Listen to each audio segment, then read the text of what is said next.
Hello everyone, welcome to tree jobbing India. दोस्तों, आज हम बात करने जा रहे हैं इंडियन पॉलिटी या फिर मैं ये कहूँ कि इंडियन कॉन्स्टिट्यूशन के बहुत ही एक इम्पॉर्टेंट टॉपिक के बारे में। हालांकि जब हम पॉलिटी की किताबें पढ़ते हैं तो इस टॉपिक का उतना ज़्यादा कुछ डिस्कशन होता नहीं है, इसके बारे में लोग बात बहुत ही कम करते हैं। आज के टॉपिक में हम बात करेंगे डिप्टी स्पीकर के बारे में। अब डिप्टी का क्या मतलब हो गया? वॉइस। मतलब ये कि आपको पता ही होगा कि लोकसभा और राज्यसभा में जिस तरीके से स्पीकर होते हैं और राज्यसभा में चेयरपर्सन होते हैं, उसी तरीके से वॉइस चेयरपर्सन भी होते हैं, जो कि अभी के टाइम में हरिवंश है। और माफ कीजिएगा, लोकसभा के स्पीकर के साथ साथ डिप्टी स्पीकर भी होते हैं, जो कि इनके डिप्टी होते हैं। जो कि स्पीकर अभी ओम बिरला है, लेकिन डिप्टी स्पीकर कॉन्स्टिट्यूशनली किसी को अपॉइंट नहीं किया गया है। स्पीकर के जो अब्सेंस में हाउस के चेयर को संभालते हैं, वो ऐसे बहुत सारे लोग हैं, लेकिन जो कॉन्स्टिट्यूशन के अकॉर्डिंग एक प्रोटोकॉल मिलना चाहिए वो किसी के पास अवेलेबल नहीं है। तो ये क्या है पूरा मामला? क्या ये संविधान का उल्लंघन है? कॉन्स्टिट्यूशन में इसका जिक्र किया गया है कि होना ही चाहिए या फिर नहीं होना चाहिए? अभी देखिए 18th लोकसभा चल रहा है, इससे पहले का जो लोकसभा था 17th लोकसभा था। इन दोनों में हम लोगों को डिप्टी स्पीकर देखने को नहीं मिला था, तो इसको भी समझते हैं। हालांकि इस बार ये भी है कि हमारे पास जो विपक्ष का जो संख्या है वो 99, जो कि मुख्य विपक्षी पार्टी है कांग्रेस, उसके पास 99 सदस्य हैं, लेकिन फिर भी डिप्टी स्पीकर नहीं दिया गया है। एक कन्वेंशन था कि जनरली डिप्टी स्पीकर विपक्ष के पार्टी के किसी सदस्य को दिया जाता था, मेंबर ऑफ पार्लियामेंट, जो कि विपक्ष के होते थे। लेकिन बहुत दिनों से, मतलब दो लोकसभाओं से नहीं दिया गया है। तो इसको डिप्टी स्पीकर के कॉन्स्टिट्यूशनल स्टेटस को आज के इस लेक्चर में पढ़ने जाएंगे। Deputy speaker of Lok Sabha Indian polity का ये टॉपिक है। यूपीएससी जीएस पेपर 2 का एक हिस्सा है, तो आप ये ध्यान रखिए।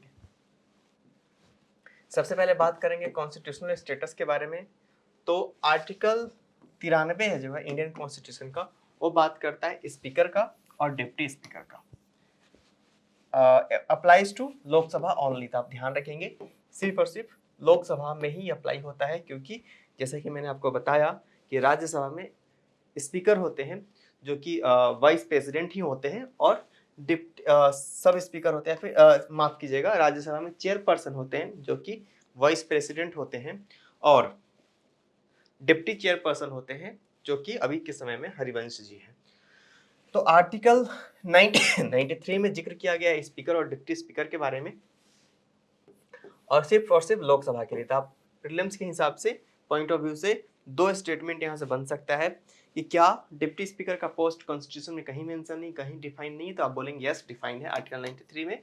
और क्या सिर्फ ये सिर्फ लोकसभा के लिए ही है? तो जी हाँ, सिर्फ और सिर्फ लोकसभा के लिए। जनरली ऐसा यूपीएससी के बारे में कहा जाता है, एलिमिनेशन टेक्निक बताने वाले लोग बताते हैं कि जहाँ पे ओनली आ जाए, आप समझिए कि वहाँ पे स्टेटमेंट के गलत होने की संभावना लगभग 95% है, लेकिन यहाँ पे ओनली है और यहाँ पे 100% जो स्टेटमेंट है करेक्ट है, गलत होने की संभावना 0% है।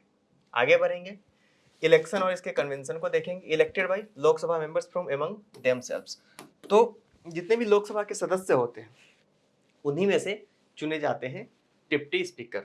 टाइमिंग क्या होता है? After speaker's election, date fixed by speaker.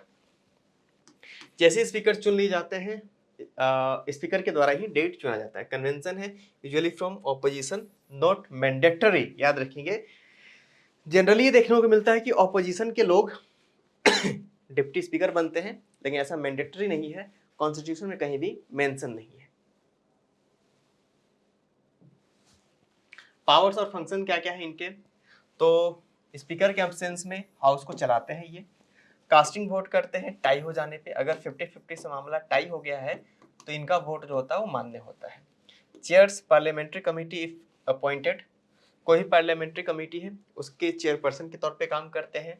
Independent of the speaker, responsible to the Lok Sabha, तो ये चूंकि स्पीकर ही इनको चुनते हैं, तो लोग स्पीकर के प्रति जिम्मेदार, स्पीकर के डिप्टी हैं, जिसका ये मतलब नहीं है कि स्पीकर के प्रति डायरेक्ट रिस्पॉन्सिबल है, ये लोकसभा के प्रति रिस्पॉन्सिबल होते हैं। तो चलेंगे अगले स्लाइड के ऊपर, जहाँ पे हम देखेंगे कि इनके ऑफिस का रिलेवेंस क्या है? तो इंश्योर करते हैं कंटिन्यूटी प्रोसीडिंग्स को, जो प्रोसीडिंग्स है उनके कंटिन्यूटी को इंश्योर करना इनका काम है। इसी के साथ इंस्टीट्यूशनल न्यूट्रलिटी को प्रमोट करते हैं, मतलब ये कि किसी का पक्षपात नहीं करते हैं। अगर मान लो ऑपोजिशन से है तो जो सत्ताधारी पार्टी है उसका पक्ष नहीं लेते हैं। वही सारे के सारे जो रिस्पॉन्सिबिलिटी है जो कि स्पीकर के पास होता है। बाई पार्टनरशिप के सिंबल होते हैं कि एलिमेंट के तौर पे काम करते हैं इमरजेंसी के समय में, जैसे कि 1956 में M.A. अयंगर ने किया था जीवी मलवलंकर के डेथ के बाद। मतलब कि जो स्पीकर थे जीवी मलवलंकर साहब, जो पहले स्पीकर थे लोकसभा के, उनके डेथ के बाद अयंगर जो कि डिप्टी स्पीकर थे उन्होंने रोल प्ले किया था स्पीकर का। करंट कंसर्न क्या है? ये वैकेंसी हमें देखने को मिलता है जो कि एक कॉन्स्टिट्यूशनल कंसर्न है। 17th और 18th लोकसभा में बिल्कुल ही खाली है ये पद। कंटिन्यूटी को कमजोर करता है, कंसंट्रेट करता है पावर को सिर्फ और सिर्फ स्पीकर के हाथ में, और वायलेट करता है डेमोक्रेटिक कन्वेंशंस को।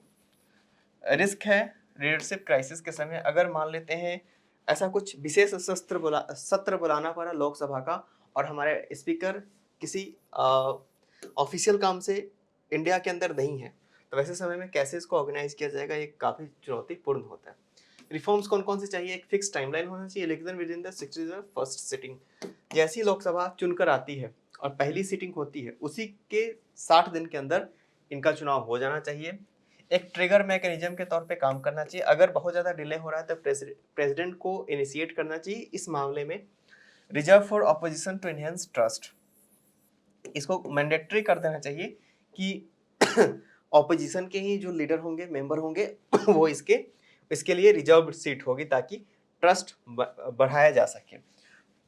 लोकसभा के रूल्स को अमेंड करना चाहिए ताकि क्लैरिटी और कॉन्फिडेंस आ पाए सदस्यों में और मतलब कि चुने गए प्रतिनिधियों में। कंक्लूजन क्या होना चाहिए? Deputy speaker is equals to constitutional necessity not formality. तो ये कॉन्स्टिट्यूशनल नेसेसिटी के तौर पर होना चाहिए, ना कि एक फॉर्मेलिटी के तौर पे। वाइटल है democratic balance and legislative resilience के लिए। Timely election restore credibility and functionality of parliament. तो समय समय पे इसका अगर चुनाव होता रहता है तो वो एक ट्रस्ट डिफिसिट को कम करता है। और अभी हाल ही के दिनों में देखा गया है कि जो पार्लियामेंट्री कन्वेंशन है उसका बहुत ही जगहों पर देखा गया है कि उसका उल्लंघन होता है और सत्ता दल और विपक्षी पार्टी ये एक पेज पे नहीं आ पाते हैं। पहले के समय में क्या होता था कि हर पार्टी में, हर सत्ता दल हो या फिर विपक्षी पार्टी हो, उनमें एक ऐसा नेता होता था जिसके संबंध सारे सांसदों के साथ अच्छे होते थे और वो फ्लोर मैनेजमेंट का काम करता था। जैसे कि अगर मैं भाजपा की बात करूँ तो अरुण जेटली इस तरह के काम में काफ़ी माहिर माने जाते थे।